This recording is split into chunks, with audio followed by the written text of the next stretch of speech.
All right. Well, hello, everyone. My name is Stephanie Ayesino. I am the Director of Community Engagement. And today I'm joined by Clara Luz Munoz. Yes. She is our Positive Parenting Program Manager for our Behavioral Health Contract. And so today we're going to talk a little bit more about our Positive Parenting Program and dive into one of our modules that we have. So, Clara, before I start that, if you guys have questions at any time, please leave a comment in the chat and we'll go through those periodically and answer your questions. Sounds good. So, now we can get started. Yes. What can you give us like a general idea of the Positive Parenting Program? Yeah, of course. So one of the cool things about Triple P that not that many people know is that it is an intervention for parents to gain like the knowledge and the skills so that their children can be independent and they can promote like a self-regulatory form of discipline. And I know you guys are like, what the heck is self-regulatory? I don't know what that is. That's okay. It's just basically promoting children to think for themselves and to kind of come up with their own answers, be independent. One of the cool things at Parents by Choice, I may say, is that we actually offer 4 different levels. So Triple P calls them levels. We call them courses, right? There are 4 modules, 4 courses. But before I get into that information, I do want to let you guys know that this particular material was compiled by a psychologist named Dr. Sanders. Parents by Choice was actually able to meet him. I believe it was 2018 at our Santa Rosa conference, and it was really neat. He does not look the same as the videos, but that's okay. And going back to kind of the description of the 4 classes that we offer, we do offer 2 level 4s and 2 level 5s, and you're gonna say, what is that? Because it is an intervention and it's set in it kind of has a tone of being in levels. And the first level, which is level 1, we do not offer, but we do offer level 4 and level 5. And what that is the first 2 level 4s is the one for parents of children 0 to 12, and then the one that we're going to talk about today, which is for parents of teenagers. The little more intense ones are called Pathways and Co-parenting. Those are very, very helpful for the community. We do understand that co-parenting is starting to become a norm, and we have a lot of population where parents are co-parenting or children are living in different homes. They have 2 homes now, and that class kind of deals with that type of information. Pathways is a little different. Pathways is for parents who have took the classes already and they feel like they need a little bit more help, a little bit heavier intervention as far as emotions or just kind of getting outside of their own thoughts and really seeing if they're projecting their anger or their stress towards their children. So that I would say are 4 courses here at Parents by Choice that we offer. All right, perfect. Yes. So who can attend the classes? Anyone can attend the classes. It's open for the community. You do not have to have children. You do not have to be a parent. Obviously, it's designed for parents. It would be helpful if you invited every adult in your household so that they can gain the skills and the tools that you're trying to apply for these children. Okay, perfect. So would you say even if you're not a parent, like daycare providers can benefit from this and things like that? Yes, and actually, thank you for asking that. We give a certificate that's validated from the courts here in San Joaquin County, and it's also validated like if you wanted to put it in your resume or you wanted to use it for something of that nature. All right, perfect. Yes. Now, let's go ahead and dive into the real meat of this meeting. Hang on, Okay. jumping ahead. Is there a cost associated to the classes? No. Not at all. I'm glad she actually asked that, so thank you. It's totally free. We do require you to do 2 assessments, but they're actually a tool for you to kind of understand what you came in with and what you're leaving, so it's completely free. Thank you for the Behavioral Health Services. They're our funders. All right. So I know this program's kind of been affected by COVID-19. Yes. How has positive parenting kind of overcome that? Yes, and that is so true. I think a lot of us have been affected by COVID-19, and we had a big dreams, big illusions, and then here comes COVID, right? So it's okay. We were able to modify a lot of the classes. We no longer currently, not saying forever, but currently we're offering the classes in Zoom. We're not doing them in person, which is for the best interest of everyone, ourselves, the population, the people. We are able to accept a lot of people through the Zoom classes, so that's pretty cool. We used to cap it about 20. We're open, so it's the more the merrier. We've done online assessments. We're barely transitioning into that, and soon to come we hope to have like seminars online. Okay. So how do they get the Zoom link? Oh, that's a great question too. If you go to Parents by Choice, you are able to register to any of our classes. They're posted under events. Once you register, we would contact you and send you the Zoom link. Okay, perfect. So you've talked a little bit about the different modules. Do you want to just kind of dive into the teen one, or do you want to share a little bit about the other ones? Well, I think we know why people are here. So I know I shared that 0 to 12 is for parents of children ages 0 to 12. And I know it's nowadays with technology, media, and all of these distractions that children have, they're starting to look more like preteens at 9 years old. So I think you would benefit if you have like a 10-year-old to take both classes just to be safe. One of the most enjoyable classes that I like to teach is the teen one. For some reason, I gravitate more towards that. So I just want to go ahead and dive in, if that's okay. Yeah, go for it. Perfect. So one of the things about this particular module is it's very similar to the 0 to 12 because there's a lot of fundamental things that you have to remember to continue when children become teenagers, right? They're still children, so we want to continue those things. I won't dive directly into that just yet, but in essence, this teen course for parents of teenagers, what it's going to promote in your teenager are 4 things. It's going to promote social and communication skills. It's going to promote emotional and self-regulation skills, which they're much needed, right? And you might be asking, like, what are those skills? So, like, for example, the first one, the social and the communication skills, it would be, hypothetically speaking, being aware of the feelings of others. We know teenagers right now, they're very self-centered, they're very egoistic, and that's okay. I mean, I think we've all been there. I think it's the way that they communicate this is really where their concerning part comes in. And then, for example, expressing views, ideas, and needs appropriately, because sometimes parents can really bump heads with them, right?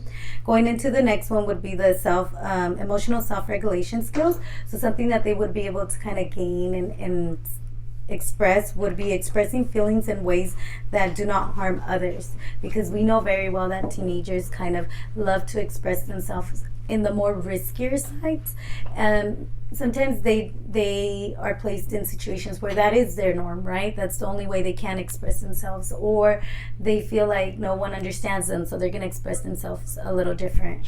Then we have developing positive feelings about oneself and others. So those are just few examples within those categories that they would gain. Independent skills, so are they able to independently go and get a brand new phone, go and get their driver's license, things of that nature, right? How are they going to independently be independent, be mature enough to leave the home if we don't provide those tools? Problem solving skills, which are the most important ones I talked about earlier, the self-regulatory, and what does that mean? I think Triple P is really good about promoting that even at a younger age, is just kind of thinking of, how do I not only provide the tools for my children, but help them seek them, right? Not just give it to them and enable them, but really help them learn how to get the answers. So those are kind of like the 4 core things that they would ultimately gain from us, caregivers, parents, adults around them taking the class. So it's pretty interesting. just to kind of dive in there, let's look at some of the things that really do influence. So I have a couple of questions for you, if you don't mind. All right. We're going to get in here and we're just going to go. So, for example, just so we could get like a better understanding of like what are the topics that we really cover in this class. I want to give you guys a realistic expectation of our classes. So, what were temptations for you growing up as a teenager? So what would you consider your temptations? With my background, I would say the biggest temptation was probably one to either run away, and then the other big temptation would be sex. Yeah, and you nailed it. Like, I think my biggest temptation was peer pressure. Like being around a large group and just going with the flow, because it was like peer pressure, right? And let's name it, all of that you just named was part of it. So I thank you for sharing, because I think it's really important for parents or caregivers of teenagers to go back to that time and to really think about what were your temptations, what were things that you were going through, because I guarantee you generations changed. Technology has changed a lot of the stuff, but most of the things are the same. Most of the temptations are basically the same. They look a little different, they're presented differently, but this is why we get a lot of bumping of the heads with teenagers and parents, because they're like, been there, done that, right? Been there, done that. I'm trying to give you this advice, just don't do it this way. But it was told to us that way and we still didn't listen. So kind of going in there and noticing what are teens' temptations today, right? Okay, I have one more. What emotions did you feel more when you were a teenager? Alone. That is a good one. I felt disappointed a lot.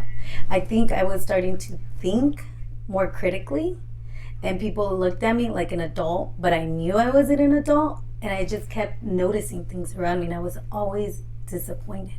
Why would you say you were always alone? Or that was not always alone, sorry, excuse me. Right, why I felt alone? Yes.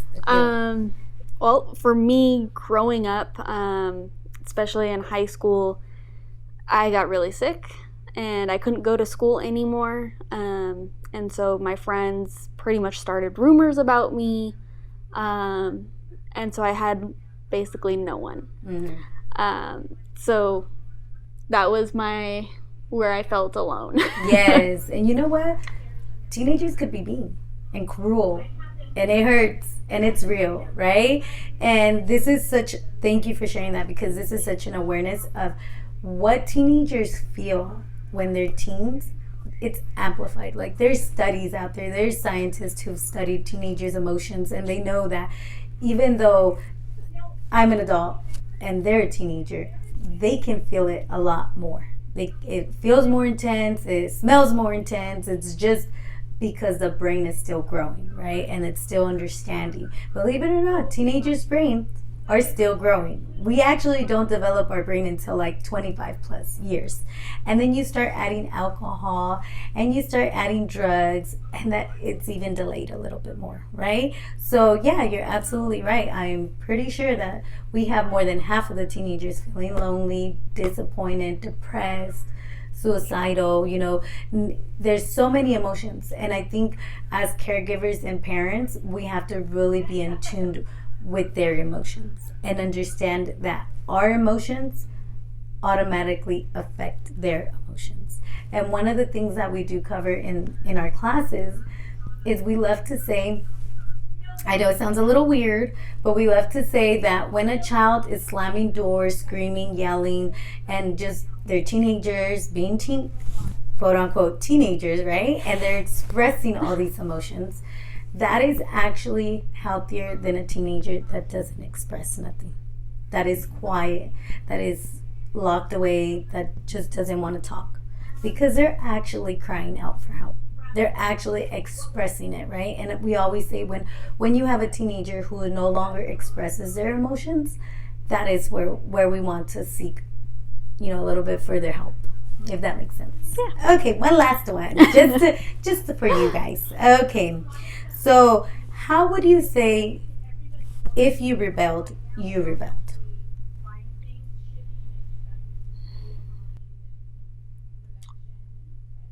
Um, I can't recall me really rebelling. Again, my situation's a little bit different because of the way that I grew up. Um, if my parents are watching, I'm sorry. But they, my parents weren't really parents, if that makes sense. Just there was obstacles in the way that stopped them. So I was the parental figure in the family. So I couldn't exactly rebel. Were there certain things that you felt like you did more internally to control your situation around that time? Yeah. That's all you have to say. Yes. Okay. The reason why I asked that, and I say this is because, for example, my way of rebelling was going out to friends' house and probably coming home really late, to be honest with you, if I may say. I grew up, my sister took on that role of being like the parental. My mom was a single parent. She was always at work. So I came to my teenage years noticing, well, no one's here. I'm just leaving, right? And no one's going to find out. So that was my form of rebelling, my form of having an option, I guess you can say. Because teenagers around this time, when they rebel, it's not so much, oh, I'm doing it on purpose or I'm doing it to hurt someone. It's more, I have a choice. And I found out I have a choice. And that is one of the things that we have to really acknowledge about teenagers, is that when they notice that they have a choice. And just kind of instilling, like, are you going to go with this choice in a healthy way, or are you going to go in a negative way? Because we all have choices, right? So it's kind of thinking about that is what we teach in this class. Is like, why are they rebelling? What is the ultimate thing? And how do us parents and caregivers, how do we play a role into that, right? How do we play a role into the rebellion part? What are we doing too much of? What are we doing too less of? So it's kind of an eye-opener for all of us. And one of the cool things about this class is that not only do we hit some of the main core concepts that I'm going to go over in a little bit, but we also provide a lot of like scientific changes, the hormonal changes, more of the risky behavior, all of this packed up into one little bundle that ultimately is just to answer one thing. And that is, am I normal? Teenagers, that's all, am I normal? And depending on what the teenager's norm is, or I guess perspective of norm is what you're going to see them kind of project out, right? Mm-hmm. So a lot of the times we understand that these topics are topics that are very tough. They're really tricky. And a lot of parents, whether they have different children in the household or whether they only have one child, if they don't have that bond of open communication, or it's just never been part of their family to have conversations, this is where they have most of like the tension or the awkwardness. Like, I don't even want to go in there and talk to them about that. So you do gain a lot of skills on how to communicate with teenagers. But before that, we want you to understand them, so that there is no tension when you conversate with them, right? So understanding a teenager doesn't mean you have to agree with them. It doesn't mean you're going to let them do this stuff. It just means, I know why you like doing that stuff, which comes to my perfect example, is when your teenager is kind of choosing or deciding to do some risky behaviors, instead of asking them, why are you doing that? Why are you smoking weed? Why are you having sex, right? Instead of asking them why, let's switch our ability to communicate and ask, what do you like about it? What do you like about sex? What do you like about smoking weed? Because when you say, why are you doing it? I'm not doing it. I don't do that, right? They will deny it. In the other form, you're not asking whether you do it, and you're actually, what do you like about it? And it's pretty normal for teenagers to say, I don't know. I don't know why I even like it. I don't know why I'm doing it.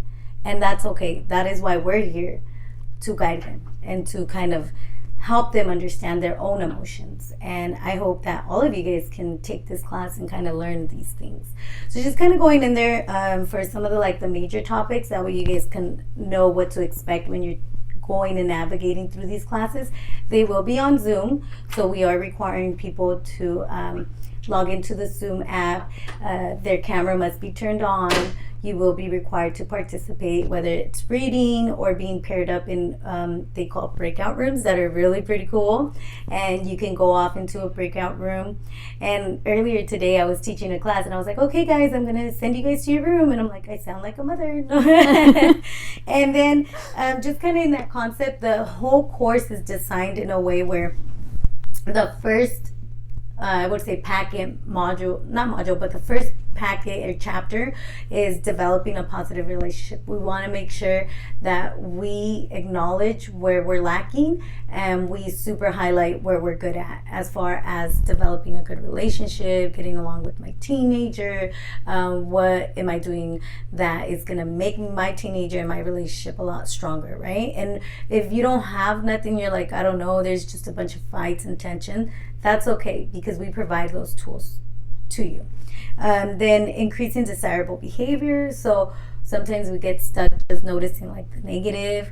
We get stuck noticing what they need to do and how they need to do it. So we want to make sure that we spend a good time on what are they doing okay? What are they doing good? What are they doing that is being done in general, right? And we do kind of hit those points. And if you're like, well, I know they're doing it, but it's hard for me to acknowledge them, what do I tell them? We give tools for that as well in the class. Notice I'm not giving them to you. You're going to take the class. And then we have teaching new skills and behaviors. And I always like to say this is a two-way road, because when you teach someone something, you're not just teaching them. You're also being open for them teaching you something. Oh, sorry. But that is the key, okay? The key is for you to, it's a two-way road. You're going to learn, you're going to teach. You're going to learn, you're going to teach. And I think that a lot of people miss that concept when it comes to teenagers, because they look like little adults. They act sometimes like really young children, or they tend to act more mature of their age, but they're still children.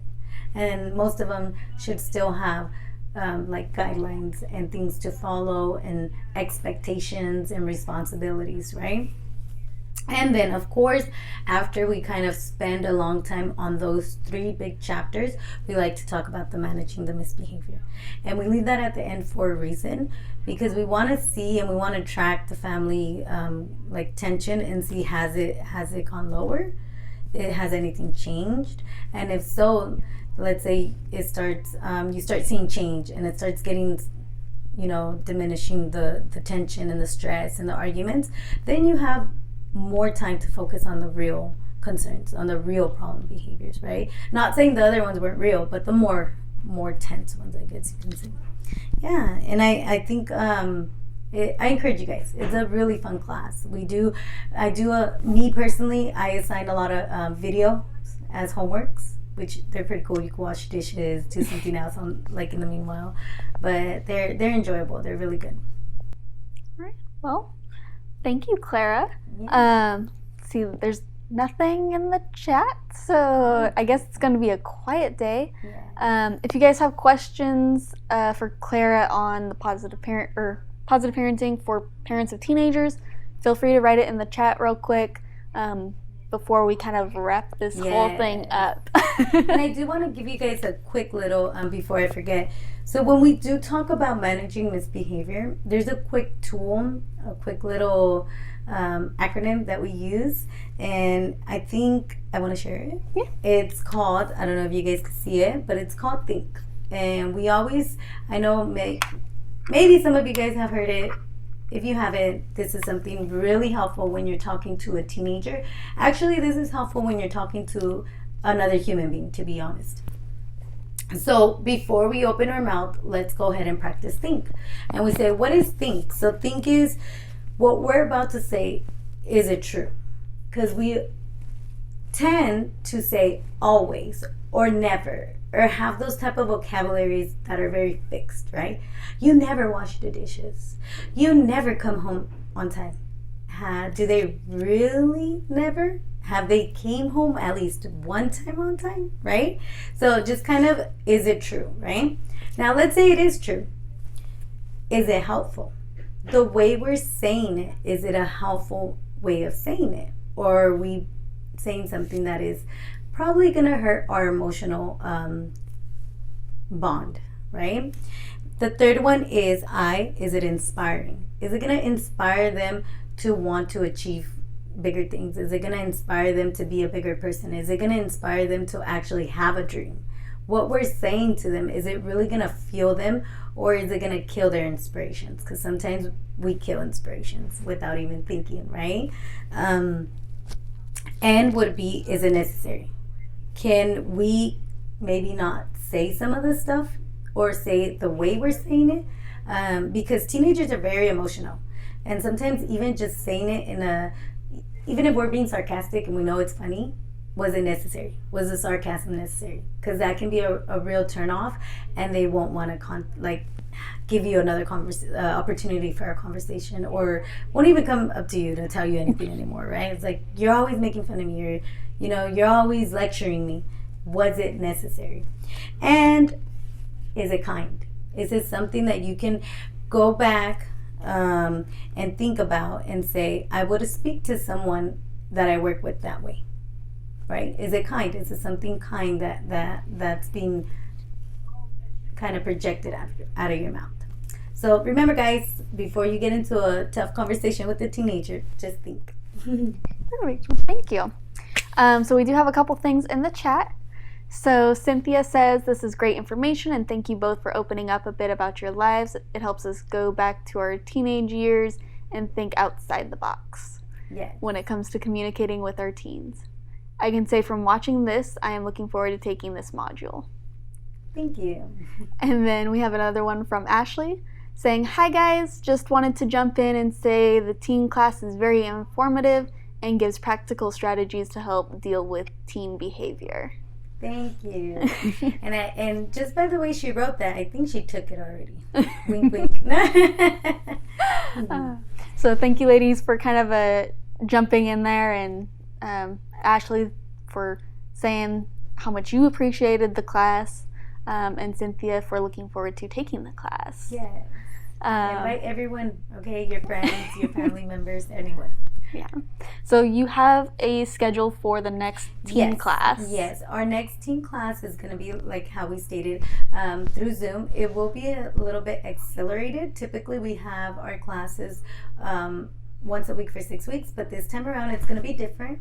It's actually going to be twice a week for 3 weeks. It's going to be every Wednesday and Thursday for, like I said, 3 weeks, from 4 o'clock to 5:30 starting June 10th. Okay, so just go to parentsbychoice.net and register into our classes, and we shall contact you with the Zoom link. All right, well, perfect. Thank you. Anything else you want to close out on, or? I think I'm good. How about All yourself? right. So if you guys want to register for one of the positive parenting classes, just go to our website, www.parentsbychoice.net/positiveparenting. That will give you more information about our positive parenting program, the different modules, and then it has a list of dates of the classes, upcoming classes. Yes. So there's nothing else in the chat, then we will go ahead and close this. So thank you guys for joining us. We'll be back again Thursday at 3 o'clock, and we will be joined by Rosemarie Laguna talking about our intensive service foster care. It's very similar to regular foster care. It's just dealing with children with not necessarily more behaviors, but a little bit more trauma, and how Parents by Choice supports our families to help the children. So you guys can tune in on Thursday to learn more about that. All right, so I think that's it. So, yeah. And you know what? Let's give I know you guys are there, a little small round of applause for Steph, because I did sidetrack her with those questions. So thank you so much. Yeah, no problem. Thank you for joining me. Thank you. You guys have a wonderful evening. All right, thank you.